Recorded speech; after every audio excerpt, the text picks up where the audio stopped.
धोरीमन्ना में शीतला माता को लगा ठंडे व्यंजनों का भोग। शीतला माता का पूजन आज घर घर बना व्यंजन। धोरीमन्ना कस्बे में श्रद्धालु भक्तजनों द्वारा शीतला माता का पूजन को लेकर जोर शोर से की गई। शीतला माता की पूजा अर्चना गुरुवार शाम शीतला माता के लिए भोजन प्रसादी बनाई गई एवं आज शुक्रवार को शीतला माता जी को धूप लगाकर प्रसाद चढ़ाई गई। धोरीमन्ना कस्बे में घर घर शीतला सप्तमी को लेकर महिलाओं में उत्साह का माहौल नजर आ रहा है। कोठाला में ग्रामीण क्षेत्रों में नन्हे मुन्ने बच्चों और महिलाओं ने धूमधाम से शीतला माता का पूजन किया और घर घर शीतला माता को ठंडा भोजन प्रसादी चढ़ाई गई। धोरीमन्ना के निकटवर्ती भेडाना रणोदर में शीतला माता मंदिर में मेला आयोजित होता है। श्रद्धालु शीतला माता मंदिर में धूप लगाकर खुशहाली की कामना करते हुए आशीर्वाद लेते हैं। शीतला माता मेले में दूर दूर से भक्त पहुँचते हैं।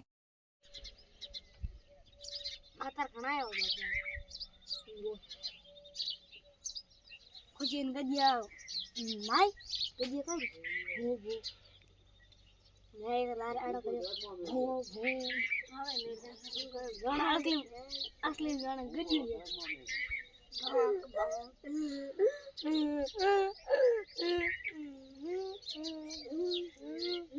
सही रह दूँगी आज दौड़ तेरा नाच ले हैं, उठ जाए रोक, इसमें रोक सही रह